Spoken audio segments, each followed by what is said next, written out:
How you doing, Eric? Pretty well, Len. How are you? Good, good. Good. Give it a couple minutes. I don't think anybody's actually going to be in person. I'm curious. Maybe Sam can answer the question for me. I don't know if I'm supposed to be in person too, but I think we had already decided we weren't planning on it, but there may be a Hey, requirement. Hey, hey, Sam. no, hi, it's not a requirement at all. It's Okay. just so CTN wanted to um record or present the task force meeting live. So they put someone here in person, but no, this is completely optional. Okay. Um I kind of assumed everyone from the beginning was going to be on Zoom anyway. But yeah.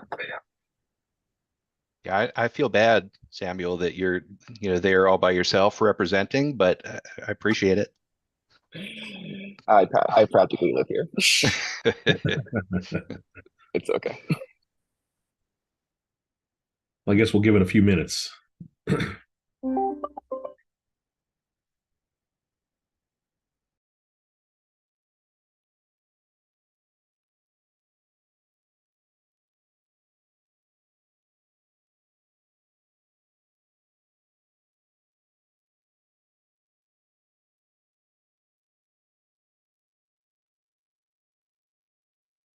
Sam, is that you sitting in Hartford?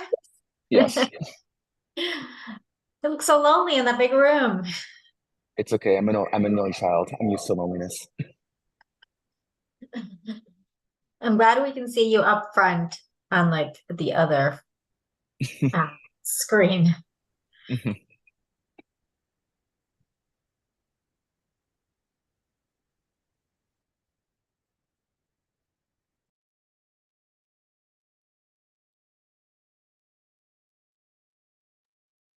We're going to give it another couple minutes. I think we might be waiting on a couple people, if I'm not mistaken. So, Sam, do you know if anybody had indicated they would not be able to attend today? As of I know, no one has emailed me saying that they can't make it. Okay. Um,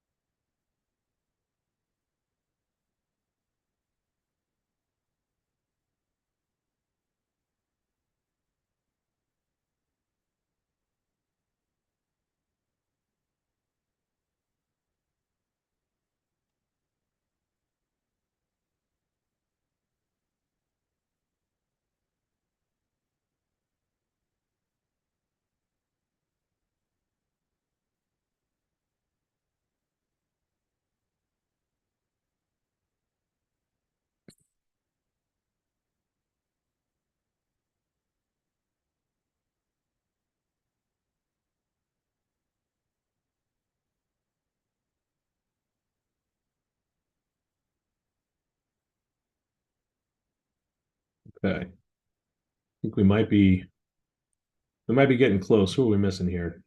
Is Mariana is I'm neglecting to remember the gentleman's name from your office. No, okay. Wasn't sure. James, no, he's not Okay. joining. Okay.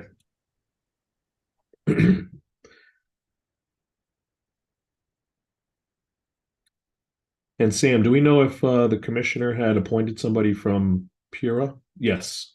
Well, isn't that Quad? I might be Yes, wrong on good that. afternoon. Yeah, this is Quad Wayne. I am from Pura. Okay. Also, Steve Cadwallader from Pura. All right. Excellent. Excellent. Well, it's about three after. I don't know if we want to get started. Not sure if we're waiting for anybody else, but we could probably catch them up. But thanks everyone for taking the time on Friday afternoon. I know we have some people are probably taking most of next week off, so it's good to get this meeting in before that happens. Just really quickly, we had an agenda went out a couple days ago, and I know that Mariana had some recommendations to have it edited. I think we actually were able to do that, which is a good thing. yes, and just for future reference, even if the agenda is published, I can still, because it's just a task force, I can still go in and edit it. Excellent. Okay. There's no hard set rule on that, on editing. And for future reference too, Sam, do we have minutes for these meetings in particular, or is it not that Um, formal? it doesn't have to be that formal, but if you would like to have minutes, I can get someone to take minutes for future meetings. I think that might not be a bad idea as we move forward. Obviously, the first meeting was pretty straightforward and introductory in its nature, and this will probably be relatively um, light in terms of substance as well. But moving forward, subject to other discussion as well. But I think that might make sense for us to do that. Okay. Looks like I'm getting a lot of head nods. So yeah, let's plan that. And Yeah, then and just move to. Len, Oh, sorry, sure. I was just going to suggest, there are also plenty of programs that, since we are recording this, it can do a transcription as part of that service. So it doesn't necessarily have to be a transcriber, but we could have a transcription in addition to hopefully access to the recordings through YouTube Live, right? I can also send a transcription from the Zoom recording after the meeting. Fantastic. Mhm. I think there was one question in terms of, I guess remarks by the chair, just clarification as well. I know we were anticipating a potential appointment by the Senate Senate President's office. I'm not sure if that's in the works or if it's still just kind of up in the air at this point. So Senator Needleman is just recommending that person to Senator Looney, and hopefully that should be done as soon as that recommendation is complete. Excellent. I'm working with Needleman's aide right now to get that to the proper people. Sounds good. All right. Anybody have any questions before we move into the agenda? No? Okay. First off, just a logistical agenda item, standing meeting dates moving forward. I think we had all discussed it at the last meeting, but I think just to solidify it, it looked like to me, and keep me honest here, everyone, it looked like Fridays, biweekly Fridays at 1 p.m. seemed to be the best time frame, generally speaking, for everyone. Is that problematic for anyone else? I know Quat and Stephen, you haven't been on the polls necessarily, so maybe you have a different view, but that was our general consensus that I saw. I think between Quat and I, we can handle the meetings as they come up. Excellent. Okay. And I just realized I was a bit remiss. I probably should have asked you gentlemen to introduce yourselves. I don't think we've ever met, and some of the others might not have met you either. So if you don't mind just giving us a little brief as to who you are and what you do. Sure, I'll start. My name is Steve Cadwallader. I am the director of the Office of Federal, Regional, and Wholesale Issues for the agency. Chairman Gillette has asked me and Quat both to represent her as needed if she's unable to make these meetings. And my role with the agency is looking at the regional and federal issues that come up and seeing how Connecticut can best position itself to advantage Connecticut ratepayers. Excellent. Well, welcome aboard, Stephen. Do you prefer Steve or Stephen? Steve is good. Steve. Okay. Excellent. Thank you. Good afternoon. This is Quat Nguyen. It's Quat. I work under Steve, also in the regional and federal level. As Steve said, we're here to cover some take place for Chairman Gillette in case that she cannot make to the meeting. Thank you. That sounds great. Well, welcome both of you, and thanks for taking the time. So I don't know if we need a formal motion or anything else, but I think moving forward, we plan to continue these biweekly Fridays at 1 p.m. And I think the very first one will be December 2nd, if I'm not mistaken. Obviously, next week is Thanksgiving. I think most people are going to be out, including me. So it makes sense to start then. Any other discussion on that issue? I think it's December 1st, but that sounds great. Sounds great. Yeah. Don't come on December 2nd. I don't want to come in on a Saturday either. So thank you. Thank you. So moving on to item number 2, review of the materials sent by Duncan.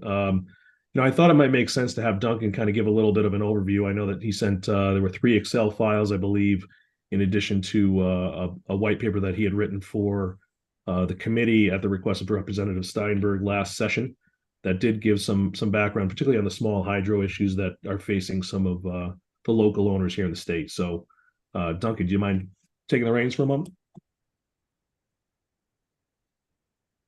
Looks like you're muted. Unmute. There we go. Yes, certainly. I'll be pleased to. Right. So this little study I did was in response to Chairman Steinberg as I was working during the last legislative session to try to get something in place to help out hydro. But this helping out hydro has been something I've been working on for many years, and this paper kind of reflects that. So first of all, I talk about what is hydropower for people that really don't know what it is or how it works, and then the magnitude of scale of how these projects can be tiny or huge. Then the list of benefits of hydro, it's pretty self-explanatory there. There might be some that I missed, but that's just a basic list of some benefits that can result from let's call it the good hydro projects. Then a little bit more discussion about how hydro has been around a long time. It's very reliable. It's how our towns, especially in New England, really started, and they started on hydromechanical, then hydroelectric. So these dams that are out there, and there's thousands of them, a lot of them were built in the 1800s. Some of them had a hydroelectric, and then a lot of them retired when large-scale electric plants came into existence, central plants. Then a lot of them came back online and were rebuilt in the 1980s, around there, when we had some incentives in place and could sign a long-term power contract with a utility company. So DEP owns a lot of these dams and has the regulation responsibilities of a lot of dams. However, if a project has a FERC license, then the responsibility of the dam falls in FERC's jurisdiction, which is interesting. It's been my general understanding that the FERC regulations are in some ways more rigorous than even DEP's, DEP, in terms of moment of overturning and sliding and other problems that dams have. I actually helped Rhode Island municipality get a license on a project, and then they said, we don't want to do it because FERC is going to be too rigorous. Anyway, these dams, they are man-made structures. They require maintenance, and FERC license helps to ensure the maintenance responsibility of dams, which I believe is rather important, because they can be quite a safety hazard if they're not maintained properly. So in general, hydro projects in the U.S. must get a FERC license or an exemption, unless it's been operating prior to 1935. You can correct me, Glenn, on this. If it's been operating continuously prior to 1935, it does not have to get a FERC license. And the FERC licensing process is very, very rigorous, especially nowadays, in terms of getting all your agencies involved and getting feedback and doing studies and so on. So FERC licenses are difficult to get. They're very thorough, very rigorous, in my opinion, and they last about 30 or 40 years. A lot of projects are up for relicensing right now. So that is putting quite a burden on the economics of projects that are barely making it by right now. And they might just say, that's it, we can't do it. But anyway, there's two things happening. There's the FERC relicensing that's coming up right now. And then there's power contracts that have expired. And now hydros are looking for how are we going to sell our energy and how much we're going to get for it. But unfortunately, for existing projects in particular, there's no good method in place that these projects can go to get decent, equitable rates for their power. So they're resorting pretty much to the ISO New England, the retail, or rather the wholesale rate, and that's averaging around 3 cents a kilowatt hour, which is very low. So I do have those attachments, the 4 Excels. The first one is all the decommissioned facilities in Connecticut. We can see that totals about 8 megawatts And these projects, I think to a large extent, they're decommissioned because of those two things I mentioned. They have to get a better power rate somehow, and they have to go through FERC relicensing.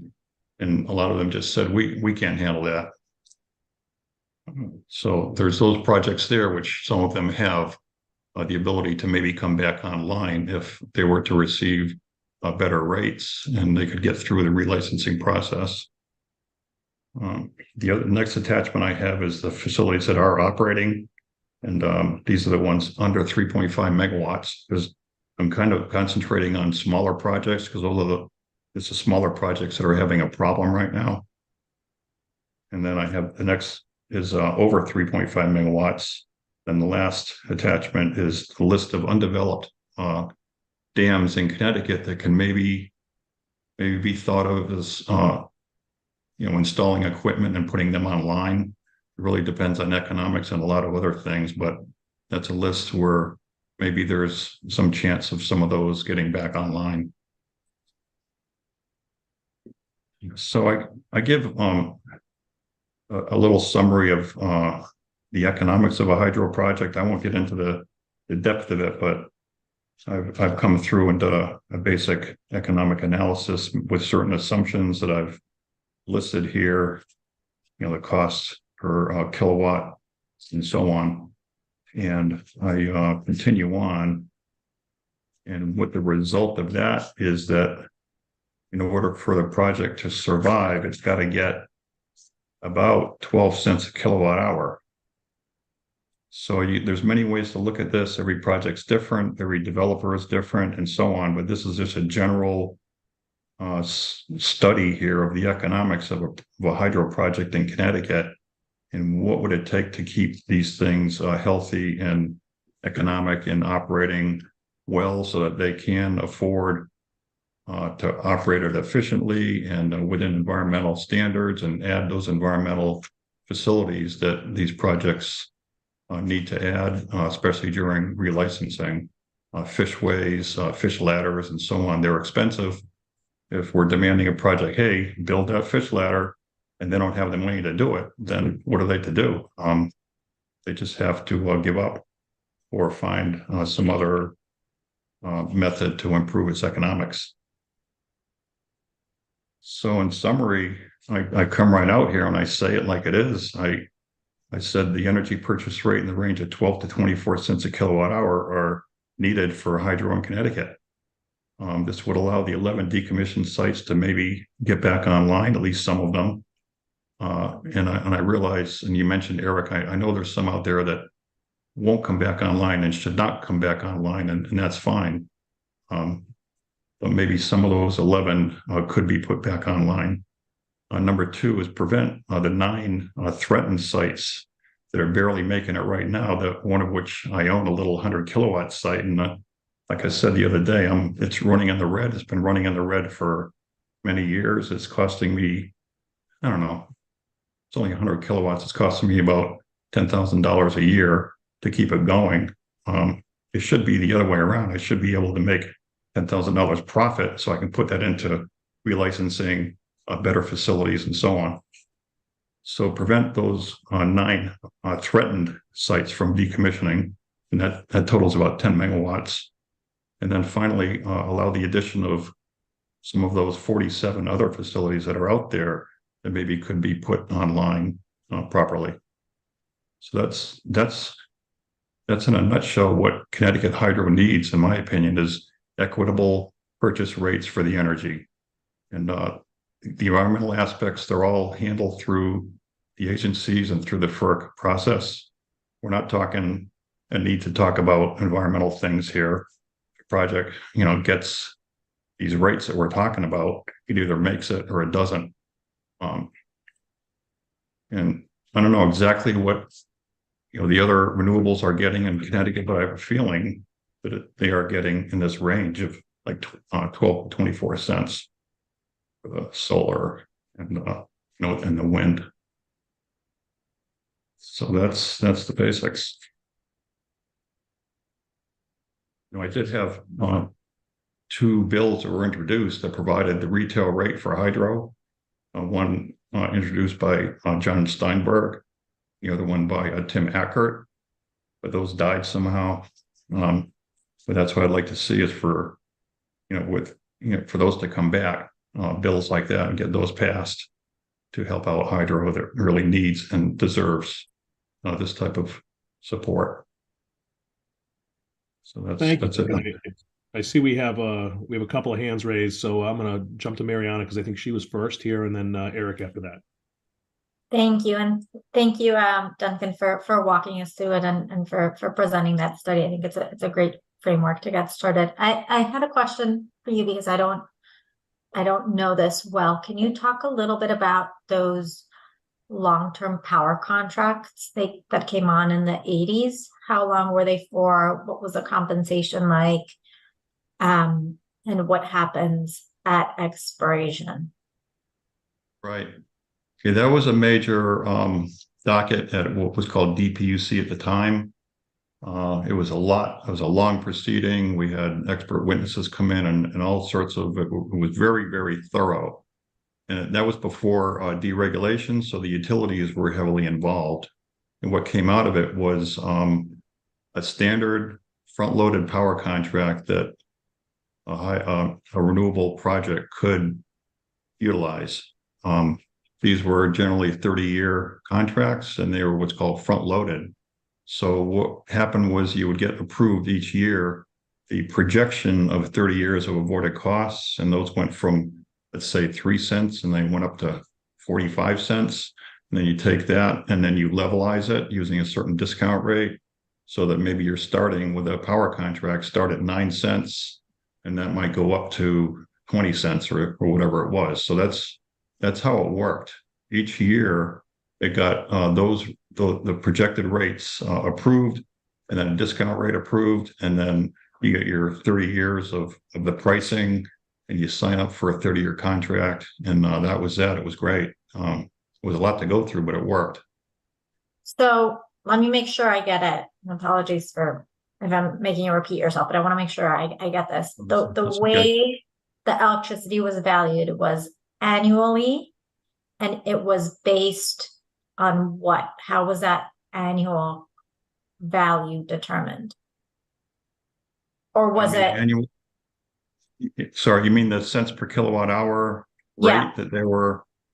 Right. It was determined by, it's called avoided costs, right? What is the cost of power that you avoid when you come online? So that's on the margin, and that was calculated with a certain procedure they had, along with, facts and numbers that they got from DRI on the projection of oil and all sorts of things. But it was a formula they came up with, and each year there was a proceeding to approve the avoided cost for that year.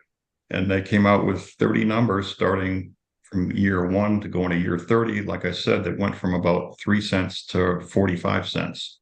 Now they took that, and that's approved. You can sign up and get a non-front loaded contract and get those numbers. Or you might say, listen, we need money up front. Sorry, Duncan. Sorry, let me stop you right there because I want to make sure I understand. If you got that meant that using that formula, they would say, okay, for the next 30 years, this is what you're getting paid in year 1, year 2, year 3. And you could decide, okay, that works for me, and that's what I'm getting paid each year, and so on. Right. Got it. Interesting. And then the other alternative is you could front load it using a discount rate and get paid upfront. Yeah, you get more upfront and less later. Same thing overall.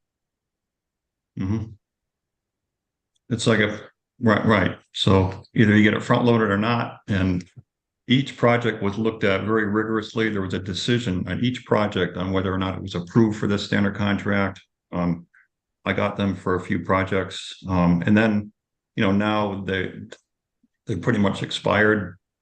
So projects that are out there like Willimantic or whatever, they're out there with no contract and getting 3 cents now. Right.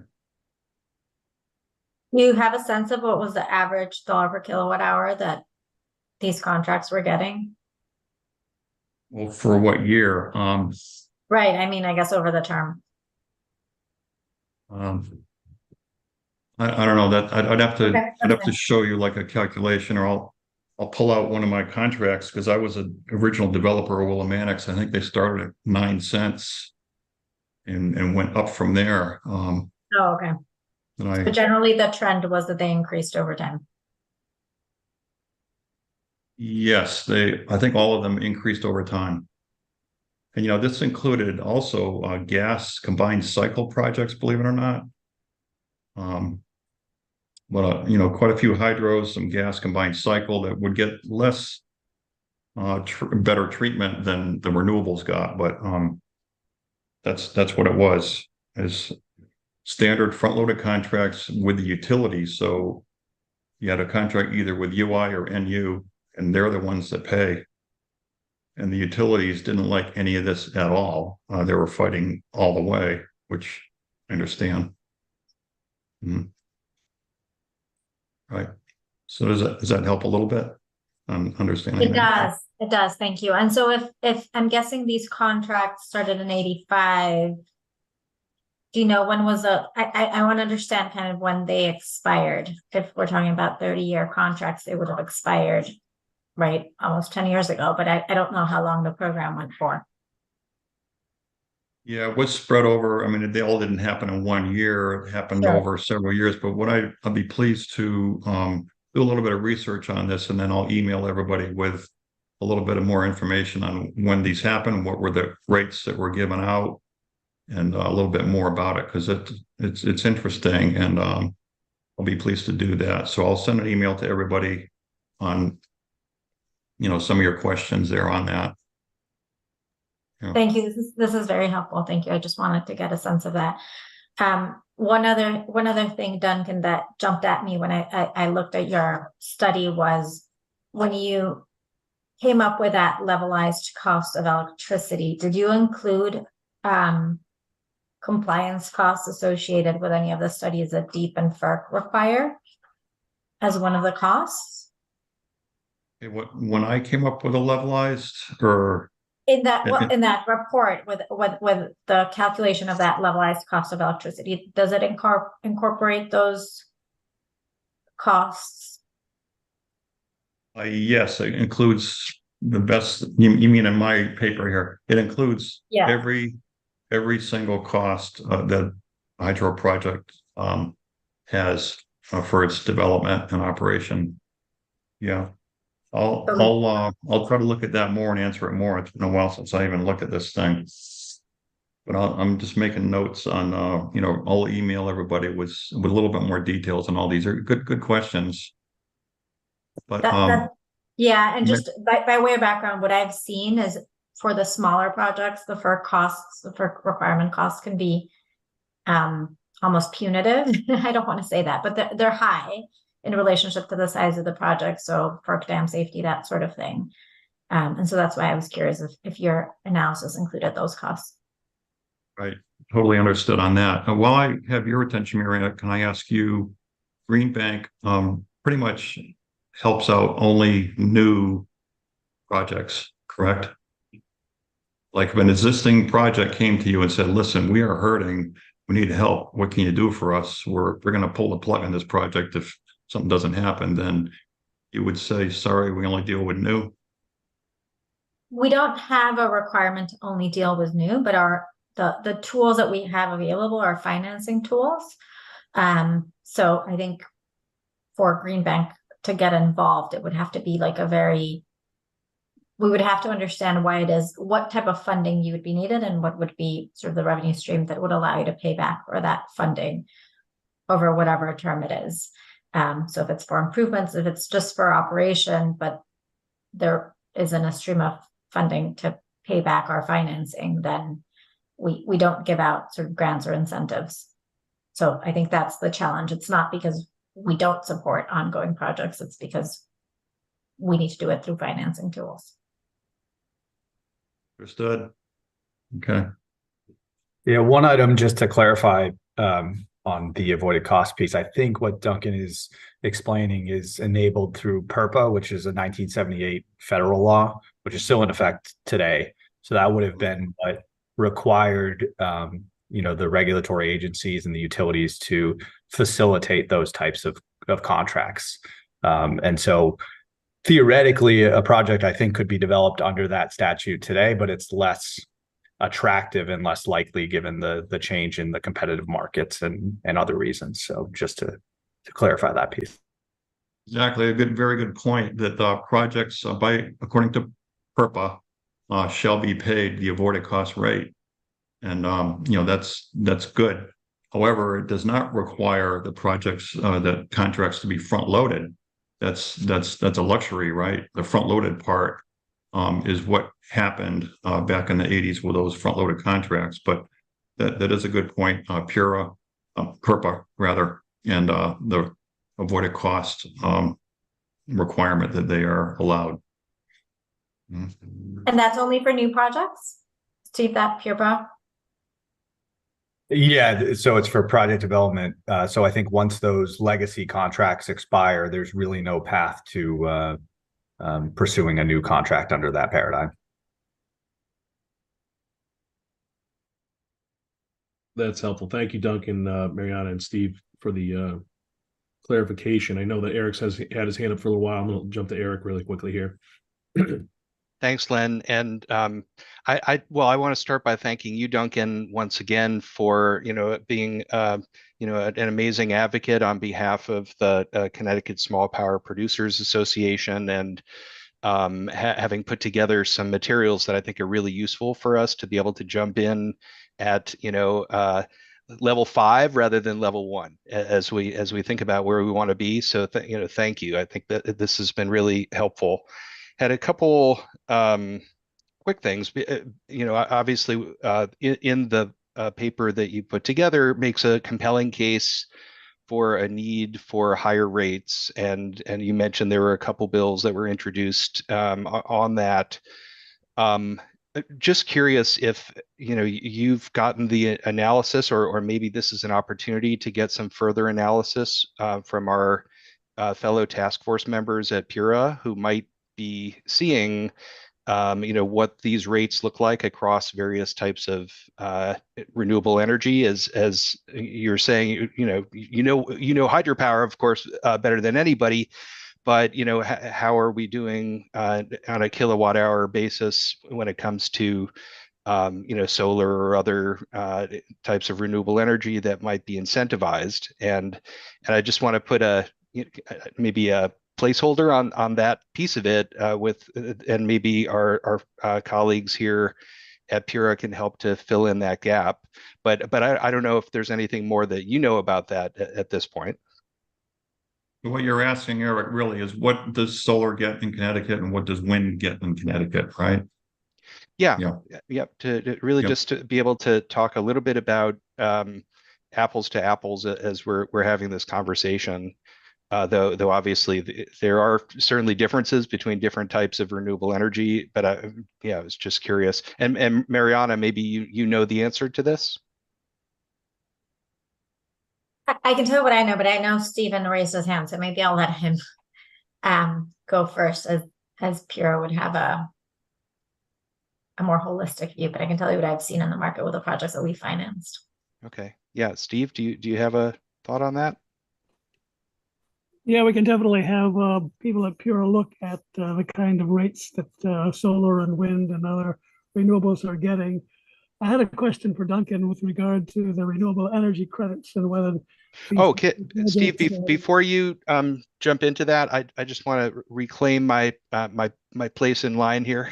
Okay. All right. Yes, and actually, it sounds like we might be asking a similar question, because this is something that was in your paper, Duncan, and I just want to make sure that we, if there's a need for additional, legal determination on a point that was raised, this might be a good time to do that or get some access to be able to do that. But in your paper there, you made a comment that said, however, if a decommissioned project is put back online, or if an operating project is relicensed by FERC, it is unclear if it qualifies for Class 1 RECs. And I don't know if there's any further clarification on that point that you've received, or is that something that still needs to be resolved?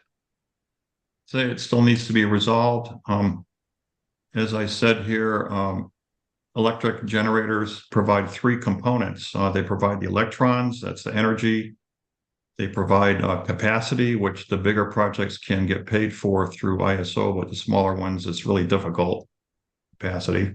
Then the third element is your RECs, if you're eligible for class 1 or class 2 RECs. And, for example, the Wireline project in Jewett City, 2.7 megawatts, I owned that project for 20 years. And it was store and release, and I changed it to a run of river, and that made me qualify for class 1 because class 1 have to be run of river. So that was a significant revenue from that back when class 1 RECs were good. Anyway, I'm rambling on here a little bit, but yes, Eric, I think we do need to get an answer on that if you want from some other sources on that. Class 2. Sorry. Yeah, go ahead. To clarify, at least from the perspective of a FERC relicensed run-of-river hydro facility, there is a path in current Connecticut statute that allows for participation under the Class 1 program if they're relicensed after, I believe, January 1st, 2018, maybe. So it doesn't accommodate anything before that, but certainly on a going forward basis, that is my understanding. Yeah, and that was noted in the paper. I think the question seemed to be if it was something that was older than 2018 and was trying to get into what if it were a new project would classify for a class 1 REC, if there's a possibility to move in that direction. But anyway, I'll step back and just listen. And I'm sorry, Steve, for jumping in when you were getting going there. Actually, Eric, you were right on target with the question I had, which was the eligibility of the hydro projects for RECs.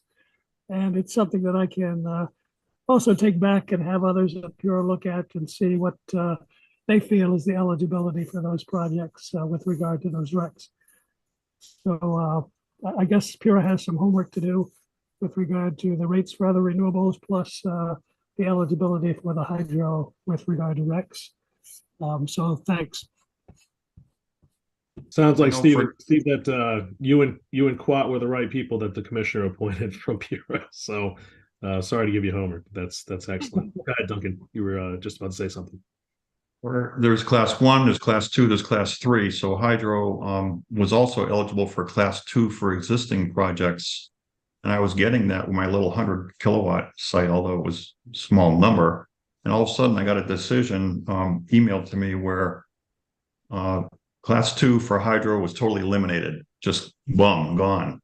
So now there's no class 2 RECs available for hydro. The class 1 is restricted in terms of when it got online. We can read it, look it up pretty easily. Class 3, that's for solar or something. But that's from what I know now on that component, the RECs, and then we're talking electrons and capacity. When I was talking, met with Jonathan Steinberg, and I started talking about this problem with the RPS and the RECs. He said, Duncan, I don't want to deal with it. He said, quote, it's a bit of a mess. I just want to deal with rates for your electrons right now. But it doesn't mean that we can't look into the RECs and see if it needs tuning up. Thank you, Duncan. Mariana, I don't know if your hand is a legacy or if it's a new one, but you're up. I had put it up because of your question of what solar and wind are getting, and I'm sure Pura can give us a more comprehensive look. But I can sort of say that for new solar and new wind projects, they've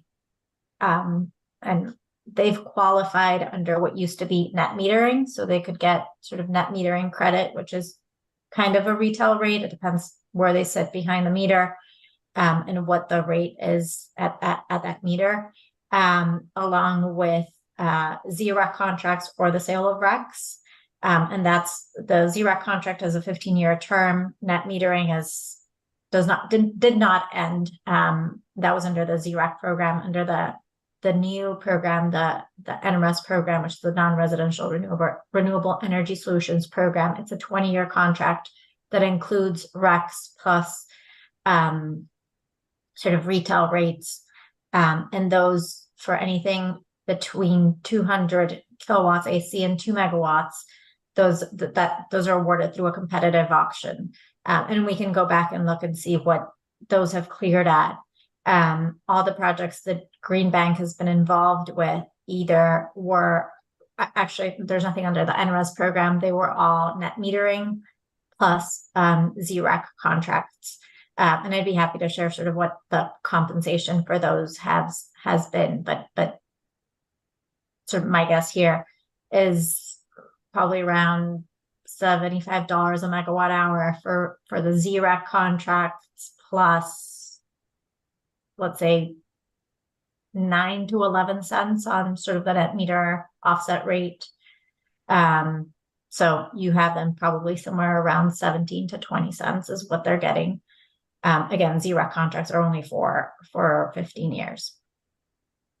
So I think this goes to like one of the questions or one of the challenges. I think when we think about, and I don't know if we're ready to go there, if anybody wants to go back to Duncan, then they can, is but maybe what we have to think about in terms of goals here and how we look at the market is existing projects versus new project and how those are valued and how hydro can participate into both of those buckets. And so there is, for example, existing legislation under the NRES program where new hydro could jump in. And I think there could, but at the same time, it is a program that's not really meant for hydro. It's meant for solar and wind. So it's usually 20-year contracts. Hydro is really a longer term asset. So there might be something that this group here can discuss and potentially propose for legislation there. But I think maybe we need to think about what we propose sort of in these two different buckets. Yeah, and I don't want to take away from Duncan's the questions to Duncan, but just to kind of build on that, Mariana. I mean, one of the things that we did add to the agenda, which, ideas and goals for the final report, it's probably premature to identify everything, but I'm sure each of us brings kind of a different perspective. Duncan obviously, set the table for, particularly the very small hydros and some of the very big challenges that they're facing from a financial standpoint and, to continue to exist in the state. It seems to me, I mean, I know I have my opinion, it may differ from others, but it seems to me that it may be valuable for us to, number one, I mean, one of the things in the statute requires us to look at the benefits of hydro. Does it make sense for us to actually prioritize this stuff and actually try to put together some kind of a, set of proposals or whatever we come out with at the end of this task force? Is it something that's worth doing? I think it is. I think that's why the task force exists, but I don't know if we need to first identify, hey, is this something that's worth tackling from that perspective? And then, build on some of the other goals and some of the other ideas that we may want to include in recommendations. I know that, for example, Save the Sound is here. They have a very different viewpoint, I think, than perhaps others might, that, we need to include in any kind of report. But I will say, Duncan, thank you for setting the table on that. I think that's a great starting point. I think, frankly, most of the legislative intent for this task force was probably centered around some of your advocacy and some of your conversations you had with the legislators themselves. So I'm not sure if anybody has any other conversation or questions for Duncan on his paper for specifically, or if we want to move to agenda item number 3.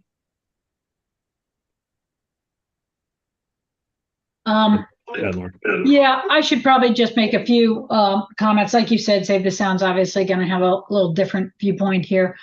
I would say I disagree with some of the benefits listed, and I think some of the impacts of hydro should be mentioned as well, impacts on the river systems.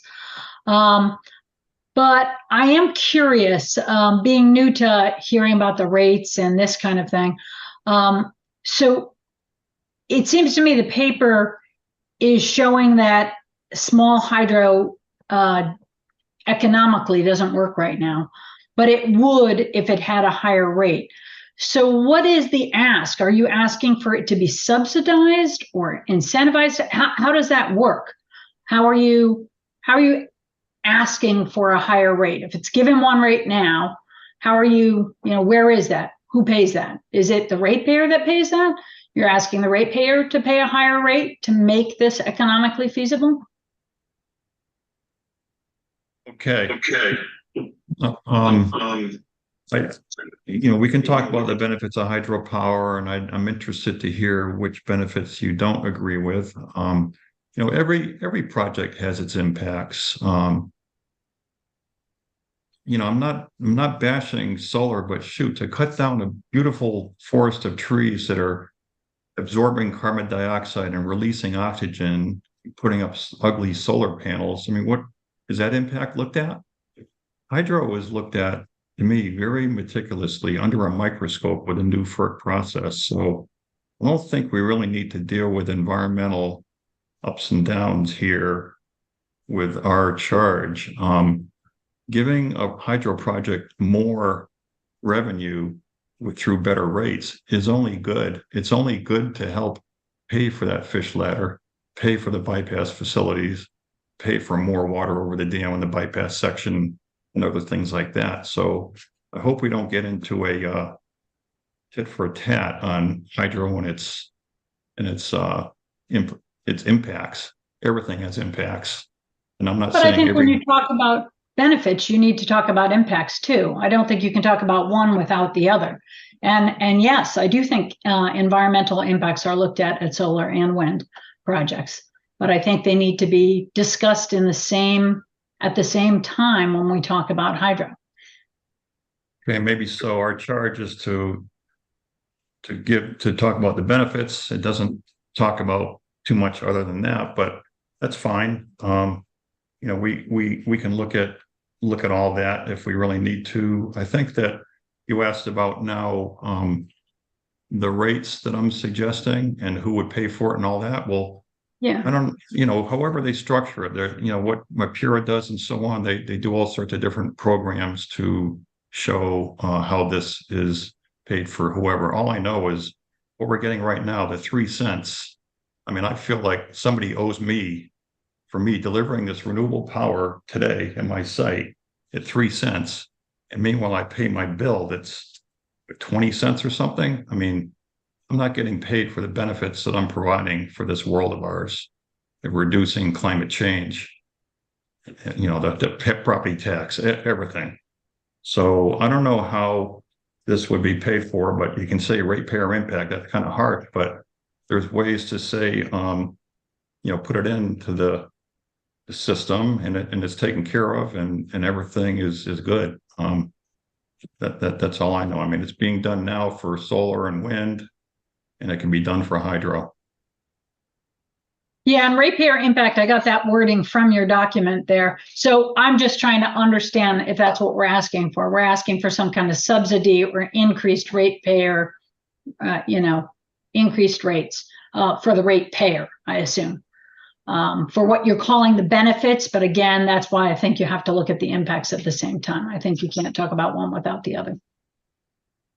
It seems to me that maybe, our charge it's a bit broad, and I think we all agreed at our initial meeting that it's a bit vague, but I do feel like we have an opportunity here to kind of approach it from a more holistic sense here.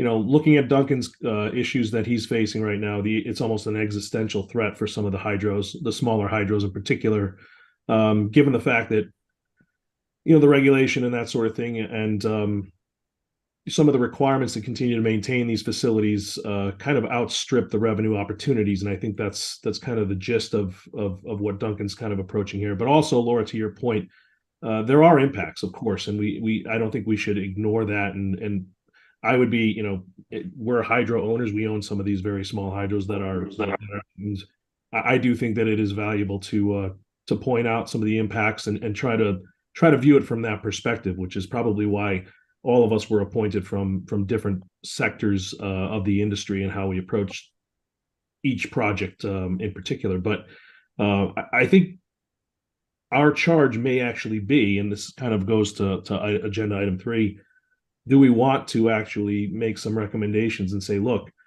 we do think that small hydro is worth keeping around. It's facing an existential threat. It does have impacts, but how can we recommend, or what can we recommend, if anything, at this point, that the legislature take action on down the road, whether it's through a tariff structure, through additional rec opportunities, whatever it is. I mean, there's a number of different avenues we could view, but I think that to me is our charge, is to really look at, is there value in maintaining small hydro? What are the impacts versus some of the benefits? And I know Duncan went through a lot of them. There are some benefits that aren't necessarily listed, that, for example, some of our projects offer, like recreation and that sort of thing, and economic impact to a region, things like that. When you get to an existential threat, you got to take that into account too, but it's difficult to quantify. And to your point, the impacts are substantial in some cases, and in some cases it's less so. How do we approach that from a macro perspective might be difficult, but I think it's our charge from my perspective. Eric, I see you have your hands up. I just wanted to add one more thing in there. There are multiple dams on the list that Duncan gave that are under consideration, or actually have been removed or are being removed right now. I think that's an important thing. And just to let you know, from our perspective, small hydro has a larger impact than large hydro, because a small hydro spreads that impact over multiple systems and fragment systems on a much larger basis. Whereas large hydro, you can get a significant amount of economic benefit in a single location. Laura, is that true for run-of-the-river hydro as well, or just small hydro that isn't run? I wasn't talking per se run-of-the-river or not. Obviously, run-of-the-river is a preferred scenario, but I was talking about just comparing large versus small. So sometimes I think when people think small, especially like farming and stuff, buy locally, have small farms, so I think they think the word small means it's better environmentally. And in this case, it spreads out the impacts on river systems much more substantially than larger hydro. Thank you, Laura. Go ahead, Eric. So yeah, actually, Laura kind of got at a little bit of what I was going to mention. I mean, first of all, I think the scope of our charge is to talk about the benefits of hydropower, not small hydropower necessarily. So I think however we approach it, we should just keep that in mind, that this is not just about small hydropower, and also to just express very upfront and honestly some discomfort about whether at the end of this process, I don't know whether I'll be able to say, yes, we support a legislative proposal that might change some things. I mean, I think folks understand that we're not there yet, but it's an important conversation to have, and let's see where things go. But just wanted to say that right up front.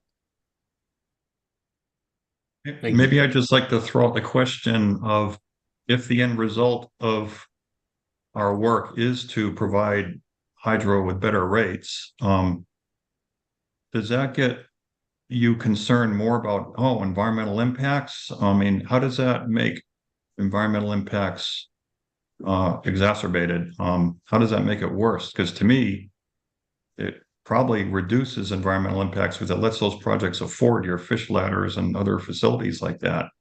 Or are you saying that you'd rather just let these projects die, tear down the dam? I don't want to ever see them again, and I don't want to give you better rates because you're going to continue with your impacts. I'd like to know where you're coming from on all this. Are you talking to Eric or myself?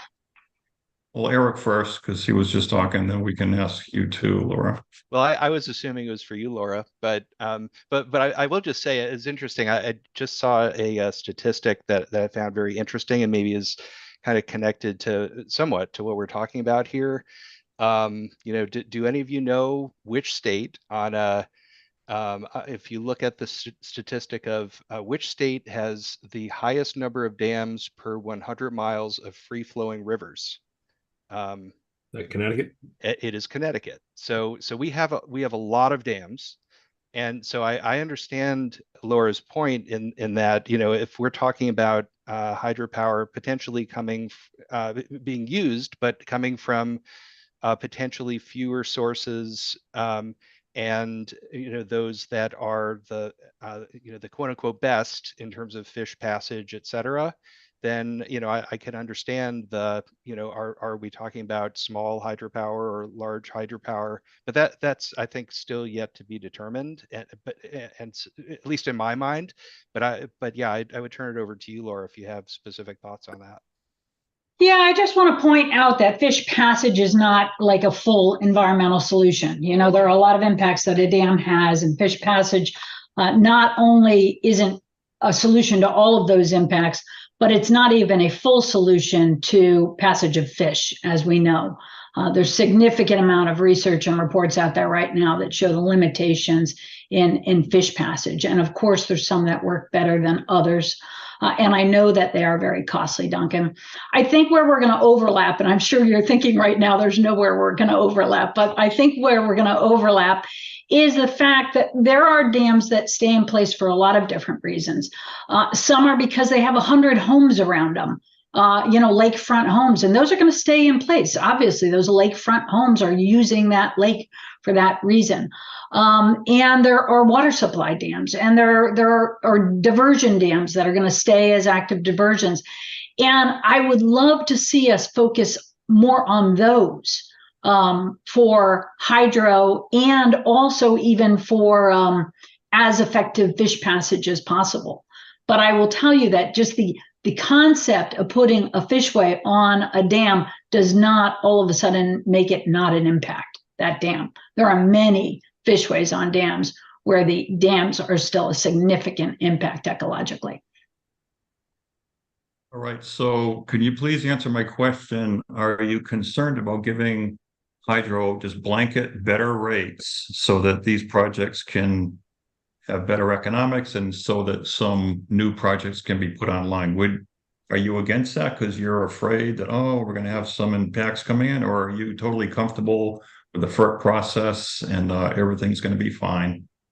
I'm comfortable with a discussion being had about equitable rates. I'm definitely comfortable with that discussion. That being said, subsidies to me for things that have significant environmental impacts are a concern. Yes, if they're not making economic sense now and they're having an environmental impact, I'm not then feeling like they should be subsidized to continue. So it depends on the situation. But I'm surely, I believe we should be having this discussion right now. I was going to say it sounds like there's a lot more to come in terms of the discussion itself. And I do want to be respectful of people's time. I know Steve's been waiting for a little while, and now Mariana as well. I want to get to them before we exhaust, you know, our allotted time. Steve? Yeah, thanks, Len. This has sort of been hinted at, but I think want to put a fine point on it. You know, hydro is sort of case by case, right? There's different opportunities and benefits and impacts depending on the site. So I think we should be sort of cognizant of that. And we talk about the sizing piece, and that's one threshold, but there's other things as well. Recognizing that, as well as the diversity of interests that we have represented here, we may not get to a place where we can offer a recommendation.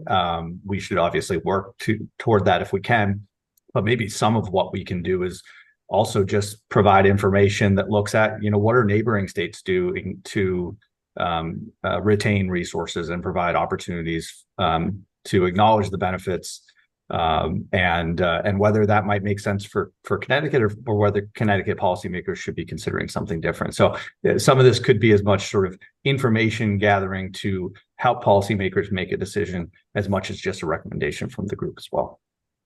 Thanks, Steve. I actually, I'll echo that. I mean, I know that I think our goal should be to try to provide recommendations if we can. But if we can't, it may simply be we require more study, or we require more information to be gathered before, you know, the legislature and other policymakers can move forward with something substantial, which is, you know, obviously not ideal from a timing standpoint, but nevertheless, I think we only have till February anyway, so we have to move forward as well as we can and as efficiently as we can, and it may be just what Steve pointed out. Mariana?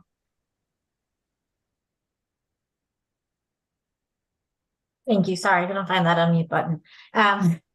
Um, going back to Laura, something that you said about sort of why these projects need subsidies. I think one of the things to think about, which I think may have been done with solar, I think it was done with storage recently, is also like quantifying the benefits of these sources.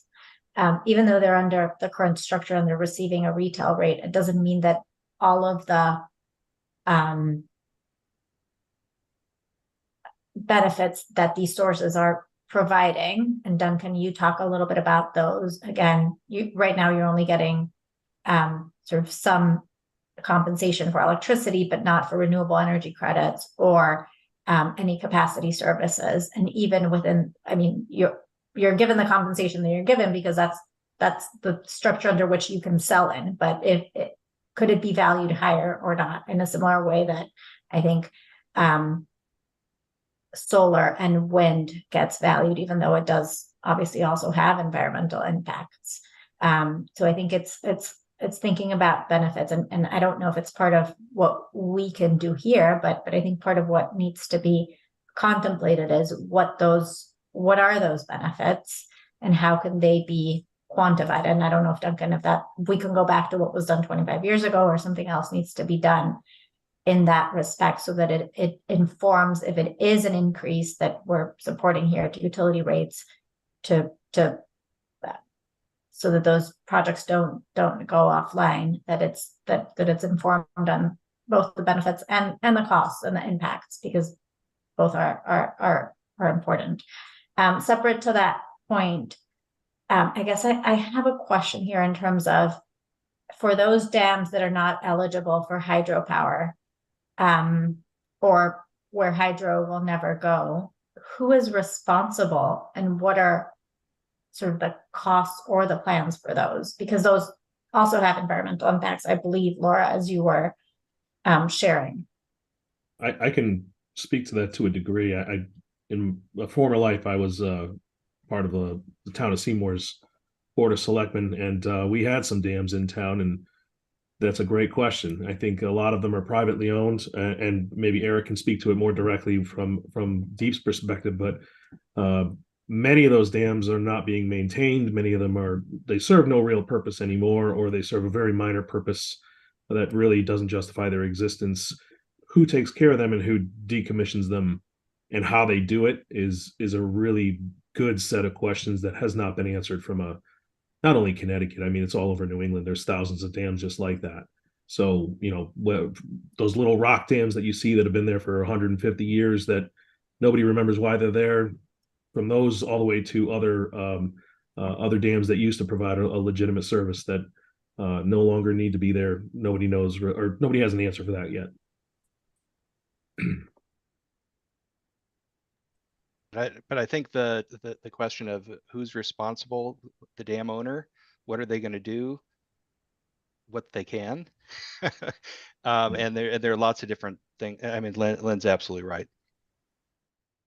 Yeah, and just to let you know, I have been involved kind of in the dam safety world outside of the FERC world as well. And the majority of dams in Connecticut are privately owned. Those dams are state regulated. The state has and does continue to increase their regulation on these dams and the requirements for owners to keep them in safe condition. Sometimes DEP has had to step in and spend taxpayer money to fix some of these dams that were hazards. I know of some that's happened. So that's a ratepayer impact right there, if we want to talk about ratepayer impacts. Because people if they own a dam, that it's really difficult to afford fixing it. However, if it's got a hydro, if it's got a FERC license or exemption, then the burden of that dam maintenance and safety falls on the developer, the owner, the hydro owner of that dam. But it is true that most dams are privately owned and they fall under DEP regulation. And the state also steps in to remove dams as well. and nonprofits such as myself step in to find funding for delinquent dams where an owner has averted their responsibilities and can no longer be located to try to remove dams as well, or work with owners to get rid of their long-term maintenance and liability issues. Yeah, there was a high profile one recently announced. Was it Kinneytown? I think was one of them on the Naugatuck River. Yes, we're actively working on the Kinneytown Dam right now. Speaking of Seymour.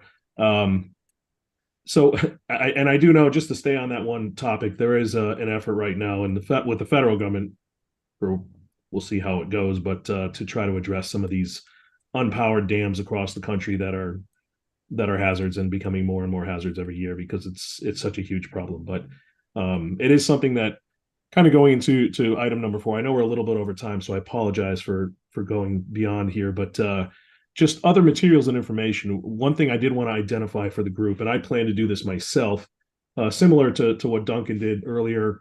If there are some materials that we want to bring to the table to address some of the concerns that each individual organization or appointee has with regard to some of the topics that might be pertinent to include in any kind of report that comes out of this task force, I would encourage you to send them around to the group ahead of time, maybe ahead of the next meeting.